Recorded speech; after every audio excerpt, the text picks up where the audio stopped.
Bonsoir madame, bonsoir messieurs, merci de votre fidélité. L'édition de l'information du soir sur la télévision du Monde, ouvrons-la par ces faits de société, notamment 24 heures après cet incendie qui a ravagé un bâtiment flambant neuf au lieu-dit Carrefour Saint-Michel à Douala. Nos reporters sont retournés sur le terrain, question de constater par eux-mêmes l'étendue des dégâts. L'incendie qui s'est déclenché hier en mi-journée est causé par une connexion électrique malheureuse. Charles Fils Elanguet.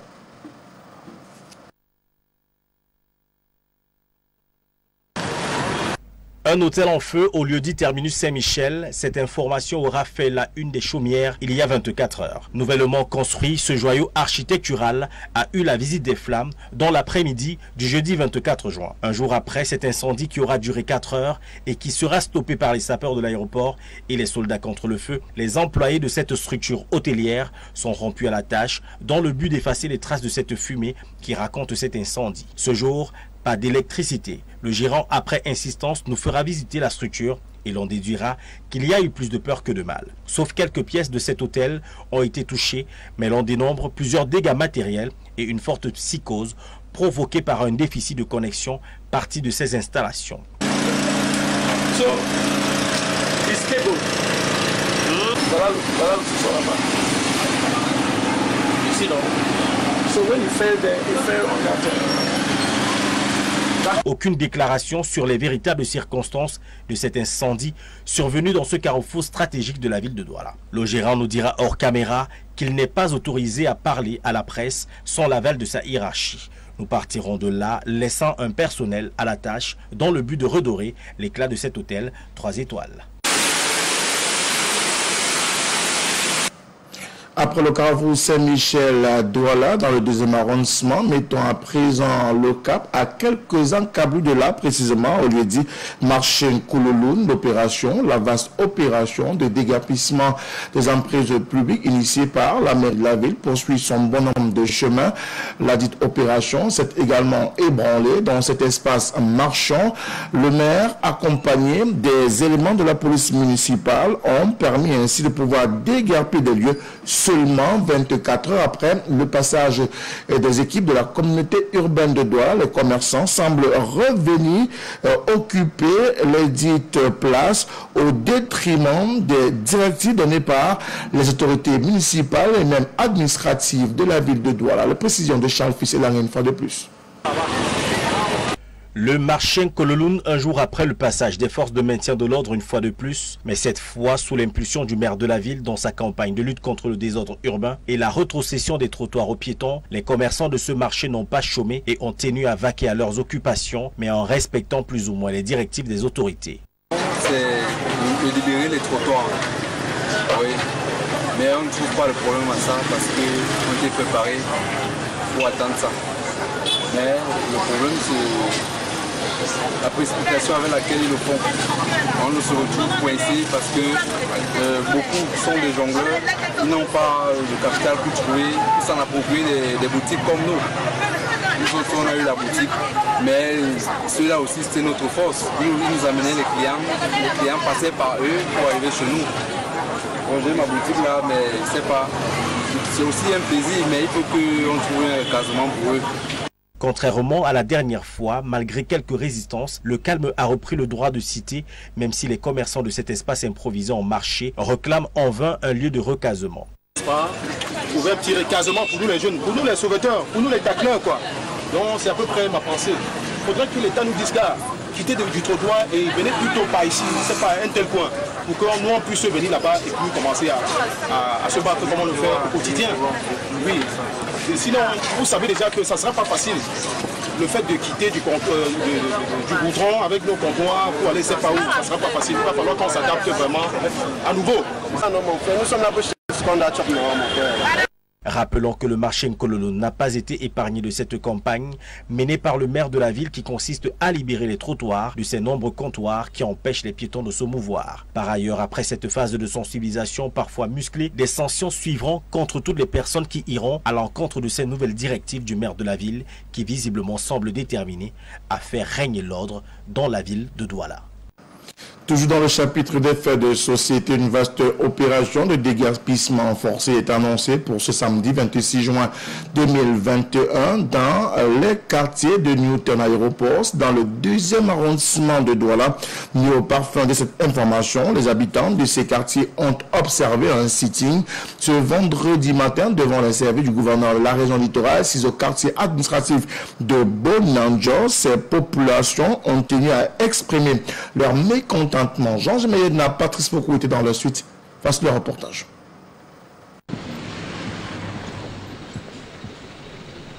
Elles ont investi l'esplanade des services du gouverneur de la région du littoral très tôt ce vendredi 25 juin 2021 pour avoir plus d'amples informations auprès de l'autorité administrative en rapport avec la mise en demeure servie à ces populations des quartiers Newton Aéroport dans l'arrondissement de Douala 2e.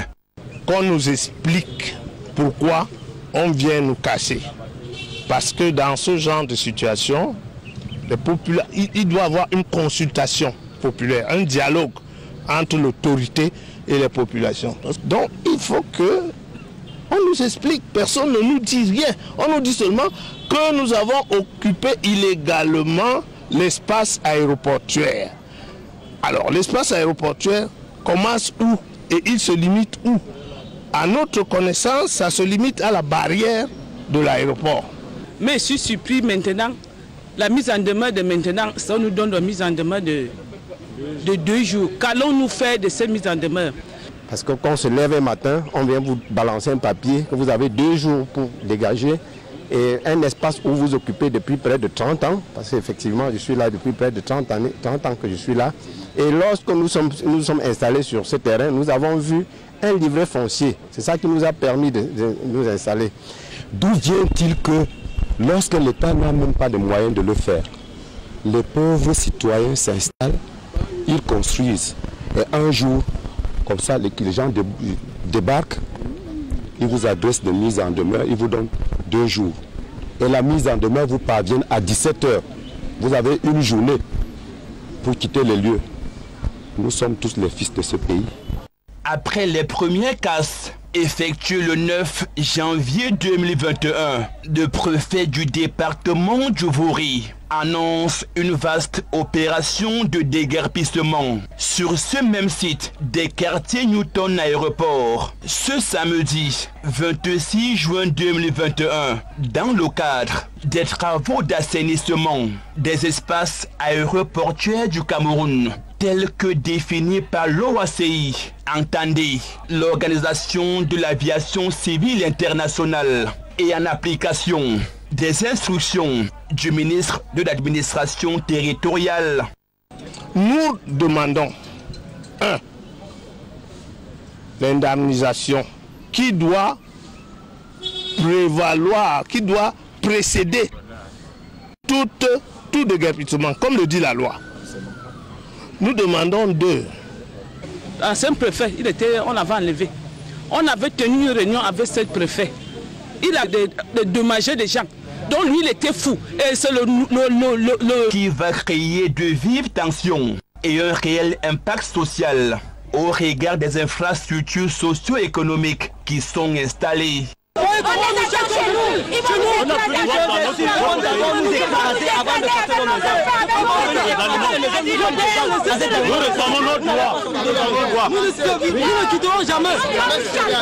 Mise dehors avec les enfants dans la rue. Les enfants on va fabriquer là des brigands, des bandits, des malfaiteurs, puisqu'ils ne pourront plus aller à l'école. Ils ont cassé une mosquée. C'est lorsqu'ils voulaient casser une deuxième mosquée que les gens ont réagi, ils ont dit non, on ne va pas rester sans prier. Ils ont laissé la mosquée.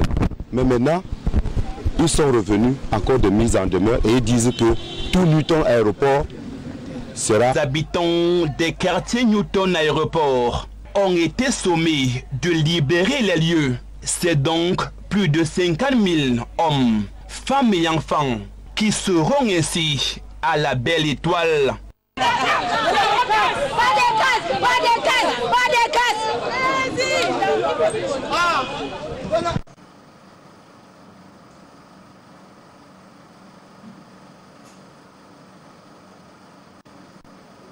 L'opération de casse et de déguerpissement est prévue ce samedi 26 juin 2021 dès 6h. Elle sera conduite par le préfet du département du Vouri, Benjamin Mboutou, accompagné des éléments de force de maintien de l'ordre et de sécurité. Nous parlons de toute autre chose et précisément de l'affaire de dépravation des mœurs qui a cours depuis plus d'une semaine déjà à travers les réseaux sociaux. Une affaire classée désormais appelée l'affaire Malika Bayemi. Le collectif d'avocats de défense des droits de cette jeune dame contre-attaque. Ils ont saisi le tribunal de première instance de Douala Bonanjo ce jeudi afin de réclamer justice pour leur cliente qui aujourd'hui est sujette à toutes les railleries dans sa famille, dans la société et même à travers les réseaux sociaux. Reportage. C'est désormais officiel, l'affaire de la sextape mettant en exergue la jeune Malika Bayemi est devenue virale sur les réseaux sociaux depuis le 16 juin 2021 dernier et depuis ce 24 juin 2021 pendante devant le tribunal de première instance de Douala Bonanjo. Suite aux publications d'images indécentes et humiliantes de notre cliente, Dame Malika Bayemi, aux délégations tendant à faire croire qu'elle serait une inconnue d'une part, d'autre part, qu'elle serait membre d'une organisation visant à détruire la notoriété d'une personnalité de la République que nous venons ce jour de saisir le TPI de Douala Bonanjo d'une citation directe contre des personnes suspectées d'être impliquées. Et nous travaillerons à ce que la vérité soit dite dans le respect des principes d'équité. À en croire le conseil d'avocats de la jeune Malika, qui a par ailleurs choisi l'option de la citation directe, il est question de laisser éclore la vérité. Le choix de la citation directe tient dans le souci de notre organisation de voir l'instruction de cette affaire être menée sereinement et soucieux de mener à bien notre mission. Le choix de la citation directe des particuliers, c'est-à-dire de la convocation directe devant le tribunal sans intervention du ministère public, c'est donc imposé à nous. Nous osons affirmer que nous avons confiance en la justice camerounaise. Face à la presse au sortir du tribunal, à raison de l'introduction de la citation directe, les avocats de Dame Malika ont fait quelques précisions au sujet de probables manipulations sur les réseaux sociaux. Nous avons déjà pu identifier formellement 2 des personnes qui agissent ainsi sur le sol camerounais et 6 autres sur le plan international. Comme vous le savez, il s'agit des infractions en rapport avec la cybercriminalité que nous ne pouvons laisser prospérer. En plus des procédures déjà engagées sur le sol camerounais, d'autres sont annoncées contre des protagonistes nouveaux en France et aux États-Unis. Les procédures sont donc en train d'être finalisées contre les auteurs camerounais. Dans la même veine, une consoeur du barreau de Paris, Maître Marie-Claude Edian, et un confrère du barreau de Virginie aux États-Unis en la qualité de Maître Brice Fosso, ont accepté de nous prêter main forte pour des procédures à initier contre les protagonistes de l'étranger, notamment en France, au Canada et en Angleterre. L'affaire de la sextape de Malika Bayemi, qui a choqué tout le Cameroun et même suscité une ferme réaction et condamnation du gouvernement de la République, est d'ores et déjà sur la table des juges du tribunal de première instance de la Bonanjo. Reste à la justice de jouer sa partition dans cette affaire de dépravation des mœurs. Une affaire de dépravation des mœurs qui a suscité émoi et consternation à travers la toile et même dans les chaumières au sein de la société camerounaise. Mais que s'est-il réellement passé autour de cette désormais affaire qui mobilise également le gouvernement de la République qui condamne Merveille Moukoko? Depuis le mercredi 16 juin 2021. Le confrère Martin Camus-Mime, par ailleurs directeur de Radio Sport Info, est au cœur d'un scandale sexuel sur les réseaux sociaux. Rappelons-nous, en ce 16 juin, journée consacrée à la célébration de l'enfant, 3 photos et une vidéo inondent la toile. Sur celle-ci, un visage angélique d'une jeune fille vêtue de rose posant sous différents angles. Malika Bayemi, puisqu'il s'agit d'elle, pose devant le logo de la RSI. Puis, entre les bras de Martin Camus, tenant dans ses mains l'ouvrage de ce confrère intitulé « Debout, l'histoire d'un vrai miraculé ». Si ces 2 photos se veulent anodines, la 3e est choquante. La jeune Malika Bayemi posant devant un miroir, à poil, le postérieur en l'air. Comme si cela ne suffisait pas, une vidéo vient couronner le tout. Malika Bayemi en plein exercice de fellation entre les jambes du même inconnu du miroir, jusqu'ici non identifié de façon formelle. Quelques heures plus tard, le principal mis en cause, Martin Camus-Mime, chroniqueur sportif, qui a réussi à s'imposer dans le monde médiatique, fait une sortie sur sa page Facebook où il déplore ce spectacle déshonorant, se réserve le droit d'une poursuite judiciaire et nie toute implication dans cet odieux tournage qui se passe dans son bureau, surtout qu'il ne connaîtrait pas ces 2 tourtereaux qui, selon lui, seraient venus à son bureau dans l'optique de s'acquérir son chef-d'œuvre et discuter de l'un de ses projets. Plus tard, Wilfried Eteki, promoteur d'un restaurant de renom dans la capitale économique camerounaise et qui serait le fameux inconnu du miroir, va à son tour apparaître sur la scène, dévoilant à demi-mot son lien avec le confrère Martin Camus-Mime et présentant ses excuses à Malika qui n'aurait jamais dû être exposée de la sorte, ce qui d'après lui n'était pas intentionnel. Dès lors, révélation, mensonge, dénonciation, prise de position, condamnation se mêlent et s'entremêlent en attendant le dénouement de cette sordide histoire de mœurs qui visiblement bouleverse l'existence de plusieurs familles et choque l'opinion publique. Une semaine pratiquement, voire plus, jour pour jour après la survenue de cette situation plutôt rocambolesque dans les locaux de RSI, au quartier Bali à Douala, dans le 1er arrondissement. Le patron de cette structure de radio est monté au créneau ce vendredi dans un point de presse. Martin Camus-Mime, par ailleurs chroniqueur sportif, s'est livré à l'opinion publique nationale à travers un pardon et des excuses à la fois à la jeune Malika Bayemi, à son époux, ses enfants, ses amis, bref, à l'ensemble de la communauté nationale et internationale suite à cette affaire devenue virale sur les réseaux sociaux. Le 16 juin 2021, aux environs de 16 heures, les réseaux sociaux ont été inondés de photos et vidéos prises dans les locaux de notre entreprise.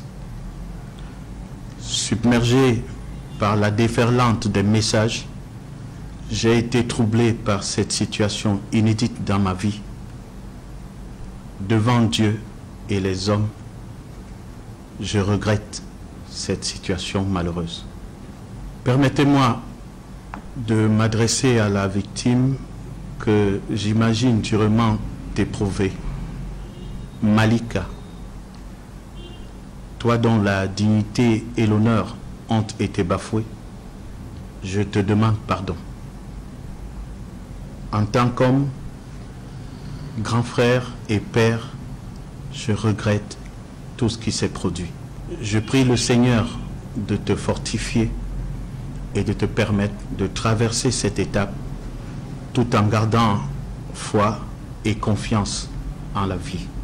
Je voudrais à présent m'adresser à ta famille qui s'est brusquement retrouvée sur les feux des projecteurs sans son consentement, malgré elle. J'imagine votre colère et votre souffrance de voir l'intimité de votre enfant ainsi dévoilée et mise sur la place publique.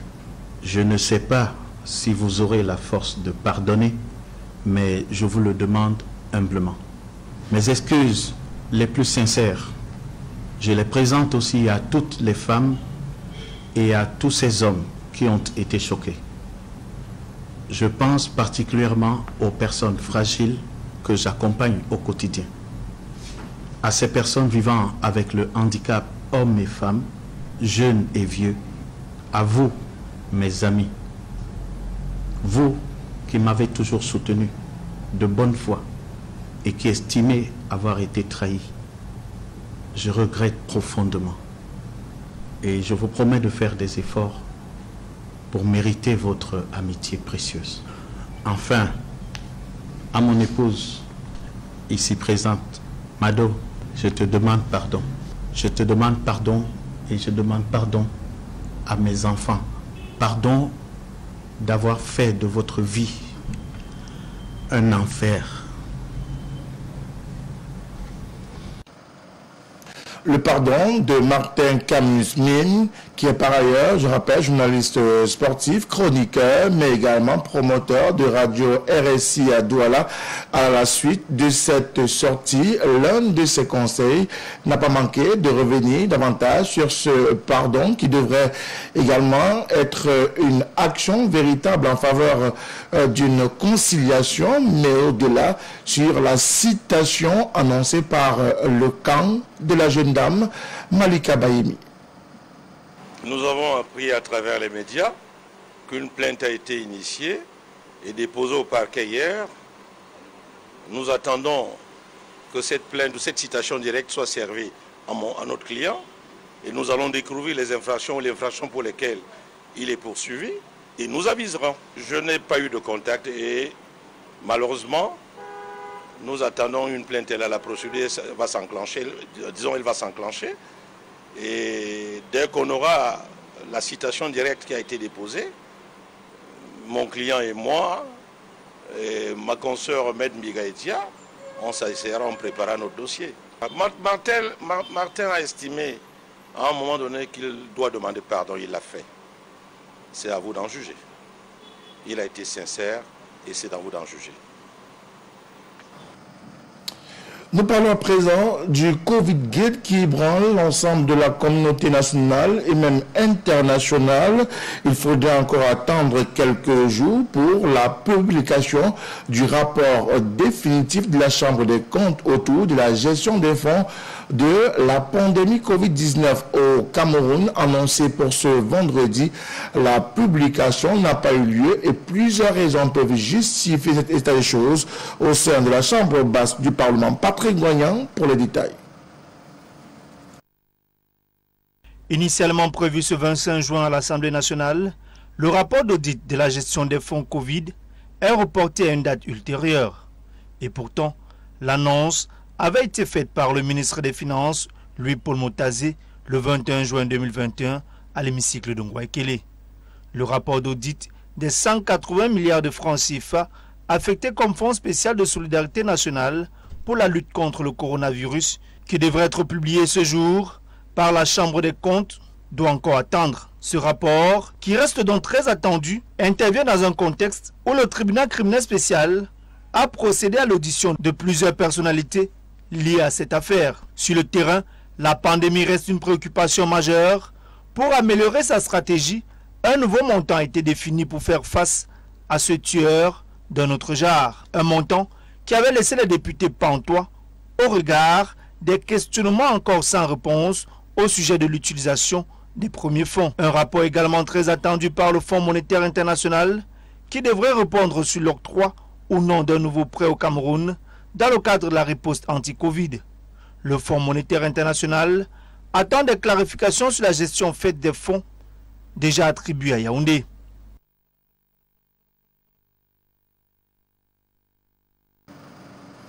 Et puis dans la capitale politique du Cameroun, la 40e Assemblée générale de Shelter Afrique s'est clôturée à Yaoundé sous de très bons auspices. Les travaux ouverts par le Premier ministre chef du gouvernement chief, Dr Joseph John Gouté, ont été conduits par le ministre de l'Habitat et de développement urbain du Cameroun, Célestine Ketia-Courtès. À l'issue de ces travaux, une déclaration finale de Yaoundé sur la nouvelle politique de logement adoptée pour les 40 prochaines années a été rendue publique. Les précisions de Jean-Oscar Libor et de Mohamed Essoumbadou. Il a fallu la baïsra et les grandes qualités diplomatiques de Cécile Keita Courtez en sa qualité de président de l'Assemblée générale de Shelter Afrique lors des débats houleux où les intérêts de tout un continent étaient en cause. Un continent et les pays décidément autonomes et en marche vers l'autodéveloppement. Et cette fois-ci, le logement était au centre du débat et la montagne aura produit les attentes de tout un continent en matière de la politique de logement mise en place pour l'amélioration des logements dans nos pays. D'où cette déclaration finale de Yaoundé au terme de la 40e Assemblée générale. En matière de leadership et gouvernance, il a été décidé de recommander ce qui suit. Préparer une position commune des chefs d'État africains sur les questions du logement et développement. En matière politique et législation, promouvoir des programmes de location avec option achat dans le cadre de la fourniture de logements. Encore sous le même thème politique et législation, garantir un logement décent aux femmes, aux enfants et aux autres groupes vulnérables tels que les personnes handicapées. Mettre en place des guichets uniques dans les agences d'habitat et d'urbanisme pour faciliter les démarches de promotion immobilière des investisseurs individuels ou des groupements ou des fédérations de sociétés immobilières. Mobilisation du foncier constructible et à coût adapté en tant que composante essentielle de la production du logement. Mettre en place des mécanismes financiers plus innovants soutenant la réduction des taux d'intérêt. Développer des applications informatiques pour renforcer les facteurs de production, de gestion et de maintenance des logements et cités immobilières et de l'habitat. L'Assemblée générale de Shelter Afrique qui se sera tenue pour la première fois en 40 ans durant toute une semaine. Et le Cameroun, fidèle à sa tradition de pionnier, en a démontré, s'il fallait encore le signaler, sa maturité, son savoir-faire et la maîtrise de la diplomatie impulsée par son chef de l'État et implémentée pour ce cas par Cécile Keita Courtez. Yaoundé, capitale de la politique du logement africain, durant toute une semaine, 43 pays ont participé en présentiel et en virtuel. Situation sanitaire mondiale oblige, a réussi à donner les orientations de la nouvelle politique du logement en Afrique, projet porté par Shelter Afrique pour les 40 prochaines années.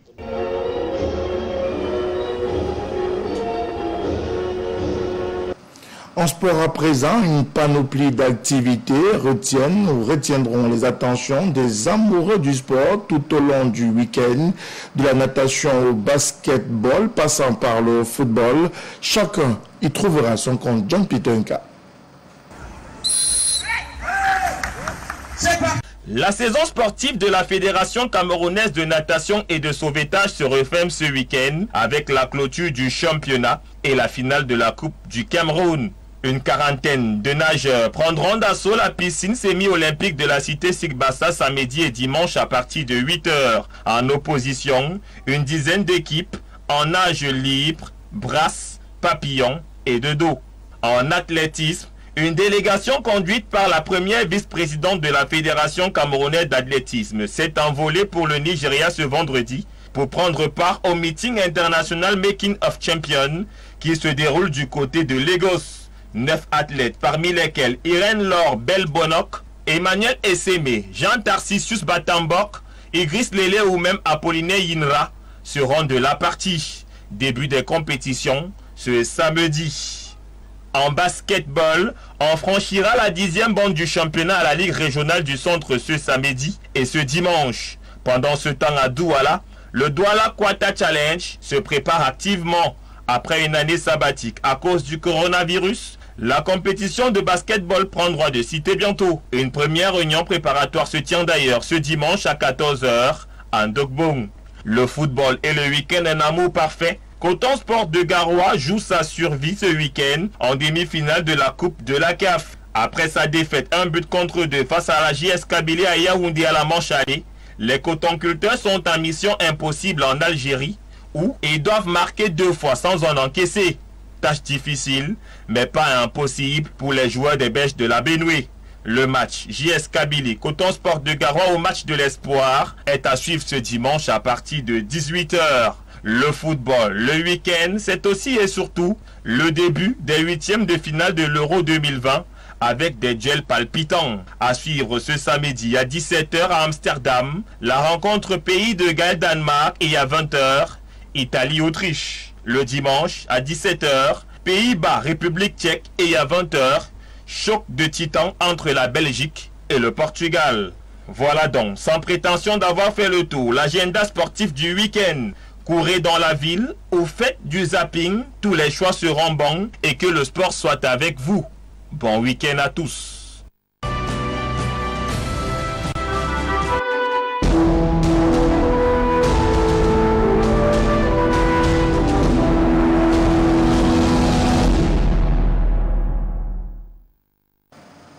Et puis à l'international, selon l'Organisation mondiale de la santé, la troisième vague du Covid-19 s'amplifie de plus en plus en Afrique. Les chiffres de l'Organisation mondiale de la santé donnent le tournis. Quand le reste du monde vaccine massivement, l'Afrique reste une fois de plus à la traîne. Pour atteindre les objectifs de l'OMS de vaccination totale de 10% de la population du continent, il faut 250 millions de doses supplémentaires. Et pour atteindre 30% d'ici la fin de l'année, l'Afrique a besoin d'environ 700 millions de doses supplémentaires. Voilà l'ampleur des besoins en Afrique. Pourtant, il y a urgence, car la troisième vague de Covid qui se propage actuellement sur le continent est plus forte et plus rapide que jamais.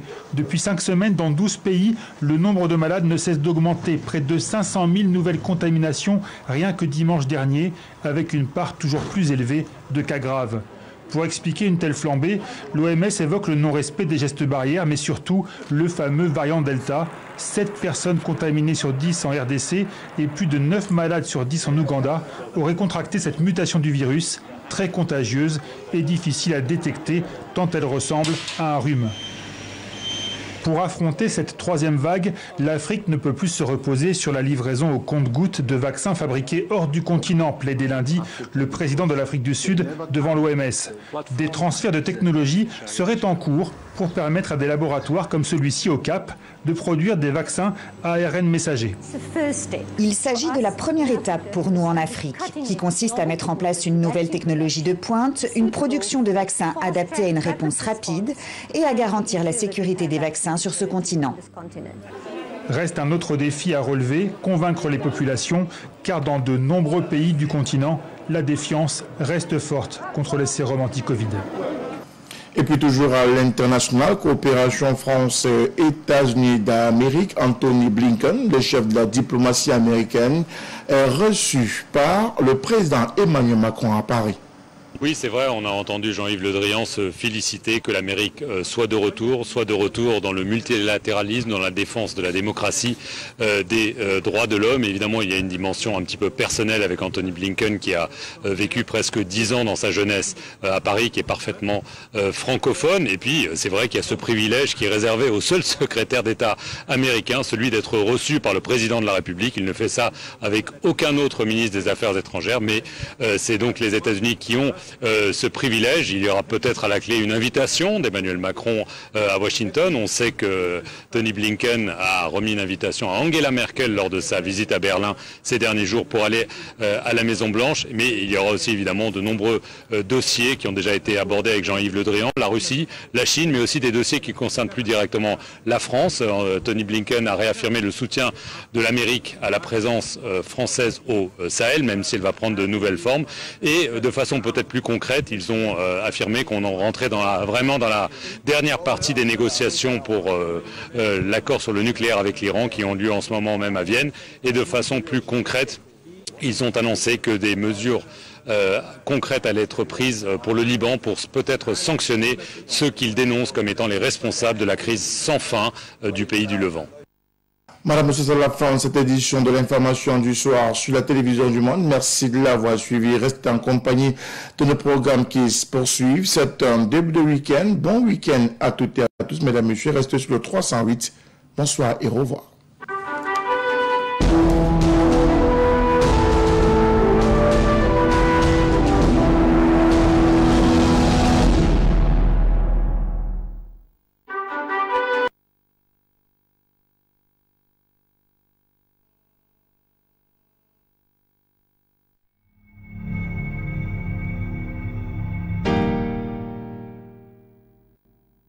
Retrouvez votre chaîne de télévision LTM, disponible dans le bouquet CanalSat au niveau du canal 308. Et le bonheur s'offre à vous.